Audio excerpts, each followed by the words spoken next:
Mic is off. I'm sorry, you have exceeded your time, ji. Thank you very much. The last speaker for this discussion on national integration, Sayyid Adnan Kakakhail Sahib, seat number 93, Jamiatul Ulum Islamia, Banori Town, Karachi se ताल्लुक है इनका. Jamia उलूमुल Islamia Binori town Karachi. मेरे साथियों ने कल भी इस मौजू के ऊपर बहुत अच्छी बातें की. आज कोशिश करूंगा उन्हीं बातों की रोशनी में इसको बिल्कुल मुख्तसर अंदाज में पेश करूं. इसमें दो राय नहीं है कि हमारा सबसे बड़ा बहरान नजरियाती यकजहती, फिक्री वहदत और इत्तेहाद व इत्तेफाक से महरूमी है. मगर सोचने की बात यह है कि ये महरूमी 58 साल गुजरने के बावजूद अभी तक क्यों है.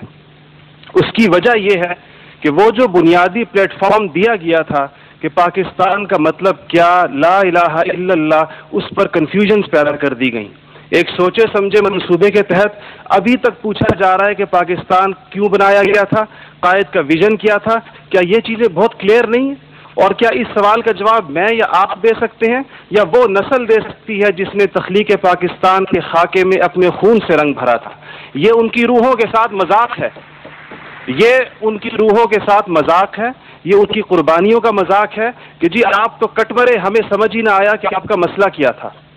हमारा दूसरा बड़ा मसला अमन व अमान की दिगरगुं सूरत हाल है और बदकिस्मती से इसको बाज़ औक़ात कहा जाता है कि इस्लाम जिम्मेदार है. हालांकि कुरान का मुताला बताता है कि सबसे ज़्यादा इस्लाम अमन व अमान के ऊपर जोर देता है. इब्राहीम अलैहिस्सलाम की दुआ तो ज़रा देखिए. मईशत की बात बाद में करते हैं, इकॉनमी की बात बाद में करते हैं, पहले अमन की बात करते हैं. फरमाते हैं रब्बि जअल हाज़ल बलद आमिना, इलाही मेरी इस बस्ती को अमन का गहवारा बना दे. फिर फरमाते हैं वर्ज़ुक़ अहलहू मिनस समरात, इसमें रहने वालों को इनकी मईशत भी ठीक कर दीजिए. और अल्लाह ताला भी जब अपने इनामात गिनवाते हैं तो फरमाते हैं इब्राहीम अलैहिस्सलाम को कि वइज़ जअलनल बैत मसाबतन लिन्नासि व अमना, हमने आपको एक ऐसी जगह बसाया जिसको बार बार आने की जगह और अमन का गहवारा बनाया. ये तो बात बिल्कुल वाज़ेह है. मसला ये है हमारा अमन व अमान तबाह क्यों हुआ, हमारा नौजवान किस तरह दहशतगर्दों का आला बना और हम रोज बरोज लाकानूनियत की दलदल में क्यों धंसे जा रहे हैं. जनाब सदर, नोट करने की बात है कि ये सबक उसको किसी मजहब ने नहीं सिखाया, ये सबक उसको किसी दीन ने नहीं बताया. ये तबकाती तफरीक, इस्तेहसाली निज़ाम, टैलेंट की बेकदरी, तालीमी ढांचे का खोखलापन, बे इंतहा करप्शन और इख्तियारात की नाजायज इस्तेमाल, वो खौफनाक मसाइल हैं जो नौजवान को इस तरफ लेकर गए हैं. आप ये मसाइल हल कर दीजिए, आप ये मसाइल हल कर दीजिए, फिर देखिए ये नौजवान दहशतगर्द है या अमन पसंद है. हमारा तीसरा सबसे बड़ा मसला जो इस वक्त बहुत अहमियत का हामिल है, जमहूरी रिवायात का फुकदान है. हम अभी तक हकीकी जमहूरी कल्चर और अवामी मैंडेट के एहतराम के माहौल को पैदा करने में नाकाम रहे हैं. टूटती बनती असम्बलियों, इंतखाबी धांधलियों और जनाब सदर अहम कौमी मसाइल में पार्लियामेंट को बाईपास करने की रिवायात ने अवाम का एतमाद मौजूदा पॉलिटिकल सिस्टम से उठा दिया है. इसके लिए हमें अपने उस पड़ोसी मुल्क से सबक सीखना चाहिए जहां से मुशाहिद साहब तशरीफ लाए हैं और आप अनकरीब जाने वाले हैं. उनकी और हमारी तारीख आज़ादी एक ही है. उनको और हमको हमें और उनको एक जितना वक्त मिला है, मगर उन्होंने अपने यहाँ जमहूरी अक़दार को इतना मजबूत कर दिया है कि हुकूमत कितनी नाकाम साबित क्यों ना हो जाए, कोई भी उस्ताद टूट पड़े, ये नहीं हो सकता कि फौज बैरकों से निकले इक़्तिदार में आकर बैठ जाए. इसी तरह जनाब सदर, मैं ये समझता हूँ कि आज इस हॉल में लगी हुई कायद की तस्वीर आपसे पूछ रही है, आगे आप खड़े हुए हैं कि जर्नल तुम तो सरहदों के रखवाले हो, तुमको ईवान इक़्तिदार की राह किसने दिखाई है. और जनाब आला, हमारा तीसरा सबसे बड़ा मसला एलीट क्लास इकोनॉमी है.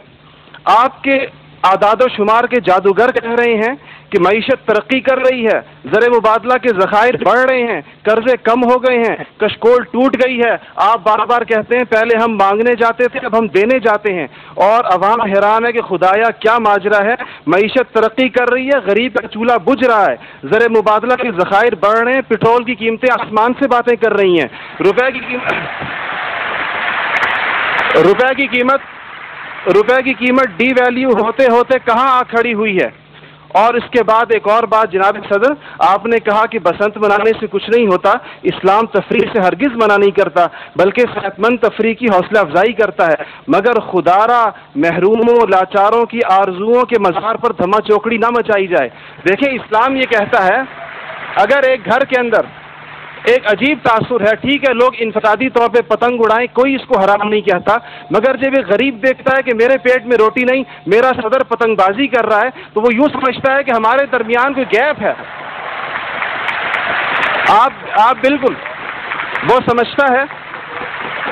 غریب کہتا ہے کہ میں غریب دیکھتا ہے، غریب آپ کو اس کے احساسات کا بالکل اس طرح لگتا ہے ایک گھر کے اندر میت پڑی ہو اور آپ دوسرے گھر کے اندر ڈرم بجائیں کہ میں تو آزاد ہوں، غم تو تمہارا ہے میرا نہیں ہے. تو اس کو کوئی بھی اس کی اجازت نہیں دے گا، کوئی بھی مذہب کہے گا کہ نہیں، اس کا احساس کیجئے، اس کے اشک شوئی کریں، اس کو سینے سے لگائیے. اس کے علاوہ جناب صدر ایک بہت اہم بات جو ہم محسوس کرتے ہیں کہ بعض مسائل آپ کے لہجے کی کرختی کی وجہ سے خراب ہوتے ہیں. آپ بلوچستان کے عوام سے کہتے ہیں تمہیں ہم وہاں سے ہٹ کریں گے، تمہیں پتہ ہی نہیں چلے گا ہم نے تمہیں کہاں سے ہٹ کیا ہے. یہ چیزیں آپ قوم کے بڑے ہیں، آپ کو بالکل قوم سے اس انداز میں گفتگو کرنی چاہیے جس طرح آپ اپنے بیٹے بلال سے گفتگو کرتے ہیں. آپ کو اس کے جناب صدر آپ کا لہجہ جو ہے، وردی کی بات میری بہن نے کی، وردی کی بات تو آپ نے خود 14 کروڑ عوام سے کہا تھا میں 31 دسمبر کو اتار دوں گا، پھر قوم کے وسیع تر مفاد میں آپ آتے سے مکر گئے. تھینک یو جی، شکریہ، مہربانی، تھینک یو. آپ کا ٹائم ہو گیا.